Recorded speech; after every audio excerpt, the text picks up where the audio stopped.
Hey everyone, Steve here with Phantom History. Thanks so much for checking us out on YouTube, and if you enjoy our content, make sure you subscribe. Enjoy this episode.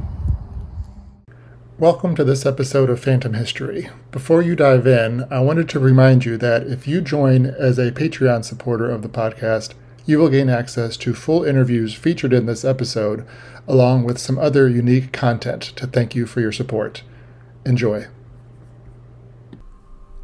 Neither of them wanted to move or even make a sound. They just stared into the dark corner of that very dark room, trying to take in what their mind couldn't quite comprehend. But eventually, one was able to break the silence and asked softly, "Do you see that?" "Yes," was the whispered response. As the two investigators watched from their position seated on the stairway, they knew the only way out of the basement and into the safety of the Kentucky night was past those two glowing red eyes. It was an experience that shocked both of them, but perhaps it shouldn't have. After all, Bobby Mackey's music world in Wilder, Kentucky, is allegedly the most haunted honky-tonk in the country, with a legendary history that includes tales of murder, mob ties, and even satanic rituals. I'm Steve Blanchard. Welcome to Phantom History.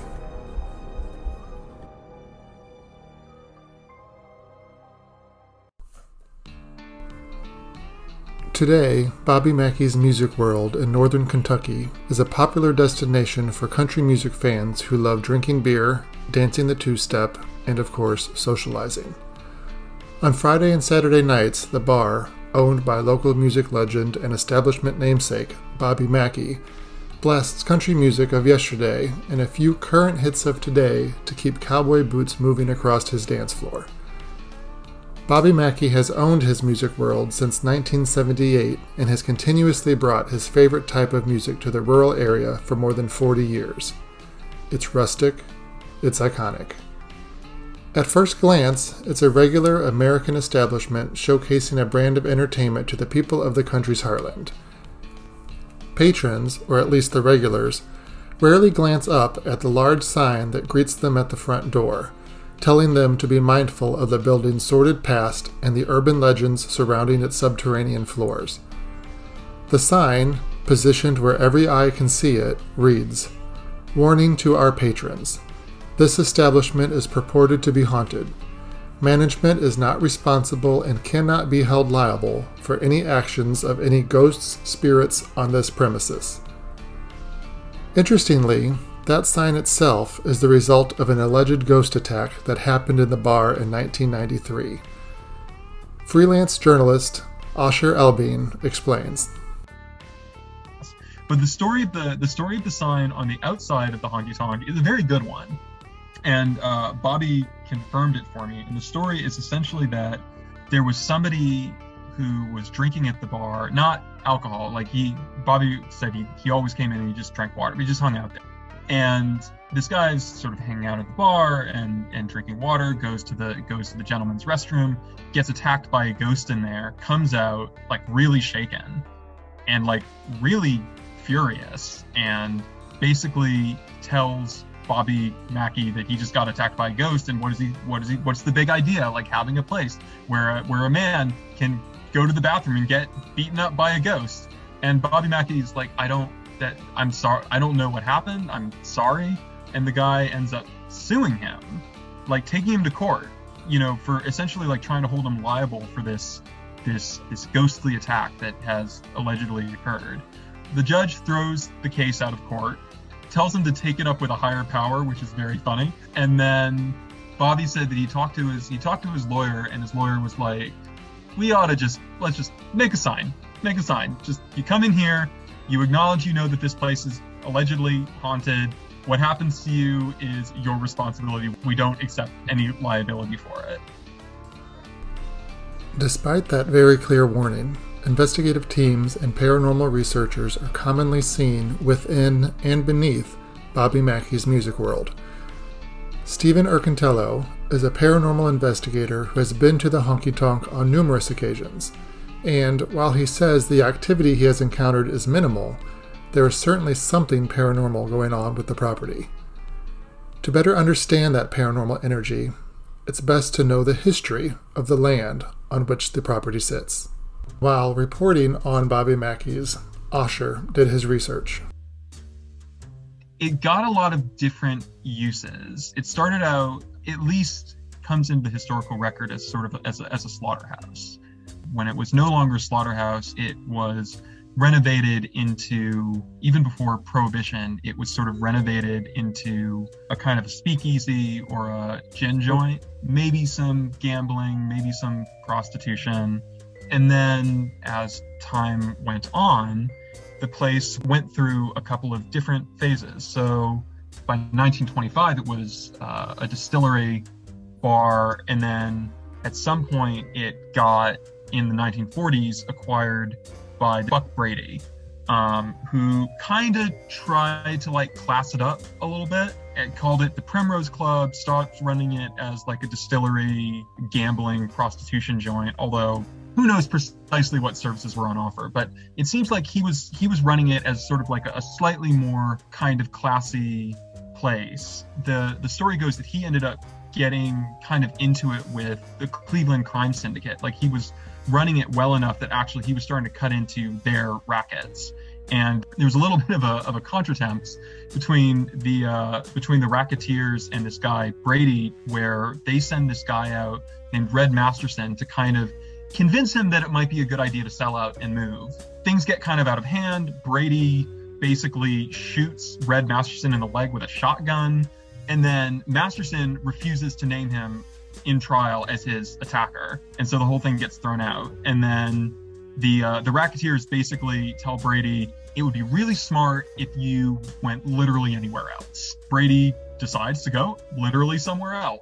The Primrose Club gets left to the mob, and then a few years later is sort of reopened as this even swankier nightclub with dancers and food, slots, gaming tables. Now it's called the Latin Quarter, and it's got a whole sort of Havana chic vibe to it. You know, there are floor shows, there are dancers. The basement gets repurposed, so now there's sort of like dressing rooms for the dancers. There's a little stone cell, which legend has it was used to throw people in who racked up enough of a debt that they might skip out on town. Basically, a lot of the ghosts that are said to be in the building date from this period, from like 1947 to 1961, when the Latin Quarter is running. You know, it's occasionally getting raided by cops. There's all of these different stories that are told about, you know, beautiful dancers and their forbidden loves and their criminal fathers. While the history of the property on which Bobby Mackey's music world sits dates back to the 19th century, it's the mob era that seems to still occupy the building, at least in the spiritual sense. Stephen Arcantello, the paranormal investigator, wanted to find out if the story of Johanna, who was the alleged daughter of a mob boss who got pregnant by one of his employees and then identified the wrong man as the father of her child, was truly haunting the building, as so many have reported.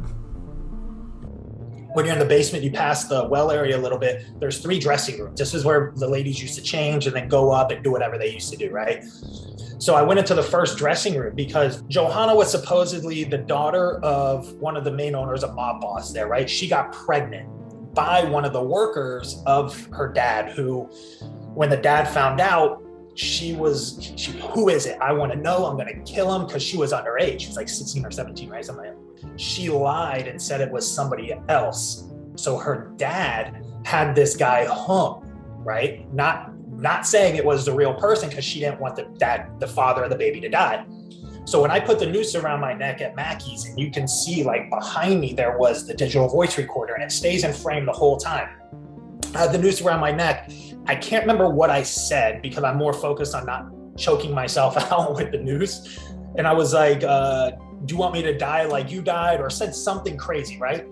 When I took the noose off my neck, Brad at the time grabbed the recorder from behind me. The cameras did not come off. We put the recorder right down on his hand. You can hear what I'm saying. You hear somebody run up like on the recorder and go like scream into it. And I'm like, what was that? Nobody knew. Then there was something more interesting after I said a question about the hanging. It says, you got the wrong person. Finding historic proof of Johanna has proven difficult. There are no newspaper clippings about her, nor is there any historical record of a hanging near the bar. However, according to a book called Perspectives in History, published by Phi Alpha Theta at Northern Kentucky University, Johanna Jewell may have been a performer at the club, and it's rumored that she took her own life and the life of her unborn baby when she ingested poison while in one of the lower floor's dressing rooms.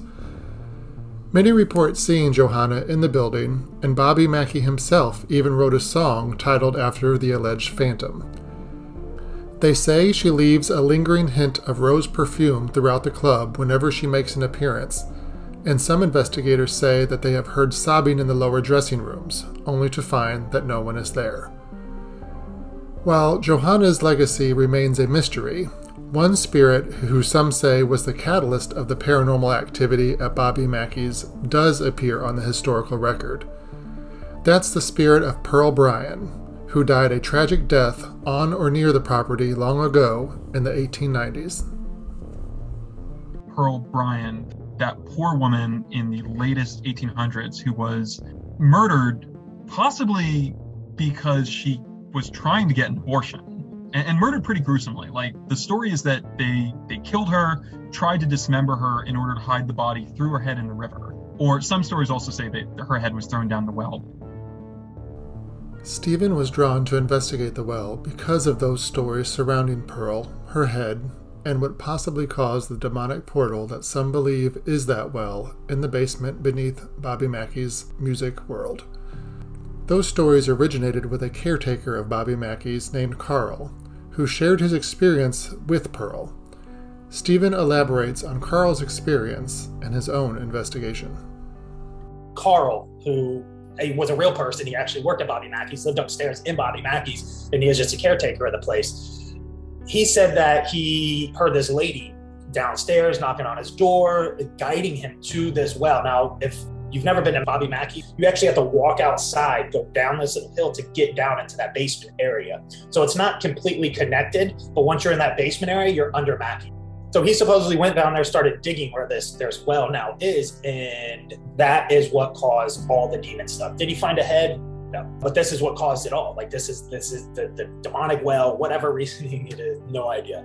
Now, truth be told about the place, there's actually 3 wells in that place, and it was a distillery back when Pearl was a real person. She actually did get her head chopped off. They found her body. The head could not be found. Carl just got this vision to go dig there, and all of a sudden it opened up all these things. The truth about the place, and I pulled the blueprints on this, I did all this research that I have, and there was 3 wells in that area because it was a distillery. There's a river or whatever behind Bobby Mackey's. You can actually go through one of these tunnels. We went through the tunnels, and you can keep going and going all the way into Mackey's up in the well. Now, when I went as far as I could and I went to go walk into the tunnel, it was flooded. It was too small. I could not get through the last tunnel.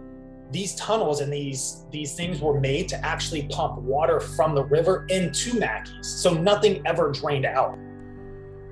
Understanding the crime that claimed Pearl's life helps Stephen and other paranormal investigators know what could be causing so many sightings and other strange encounters with the unknown. Pearl, according to historic records, was murdered by Scott Jackson, the father of her unborn child, and his roommate, Alonzo Walling.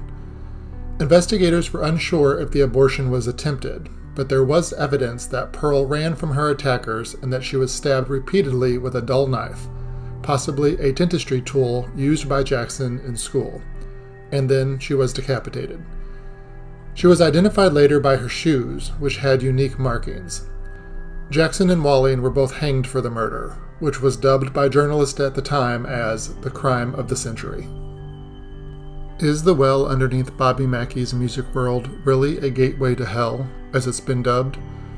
Are the spirits of mob victims still wandering around the basement, trying to understand why their lives ended so suddenly? And is the ghost of Johanna, the daughter of the mob boss who poisoned herself rather than live with a controlling father, still crying in that basement dressing room? Stephen isn't sure, but he does know something lurks in that basement because he has seen it with his own eyes.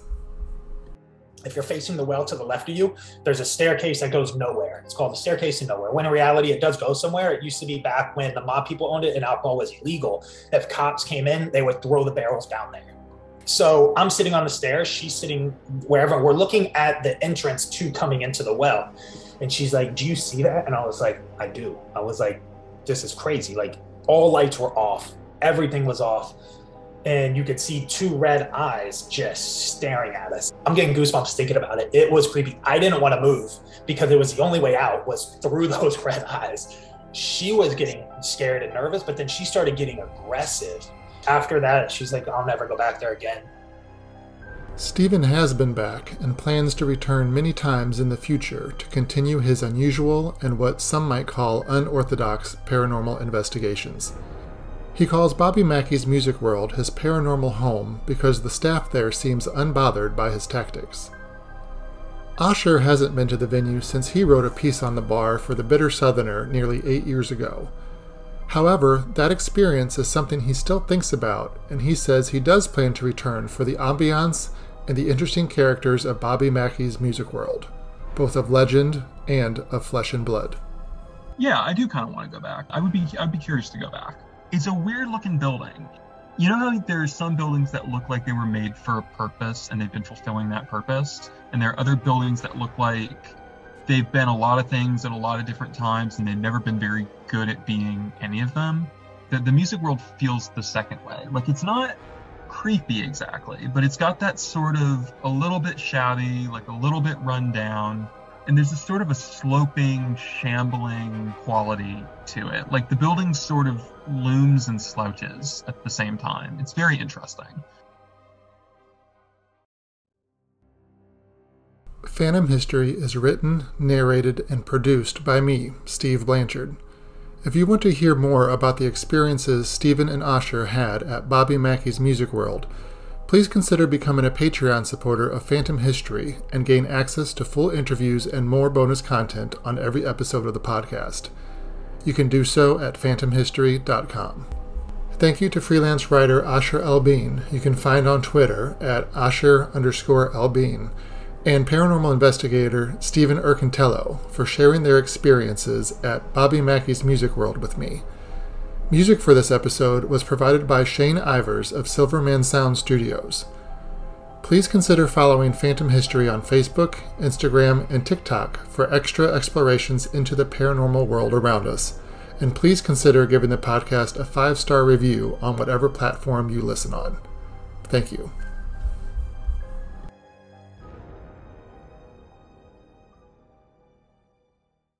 Hey, Steve here. Thanks so much for checking out that content. And before you go, I wanted to let you know that if you become a supporter of the podcast through Patreon, you'll gain access to bonus content.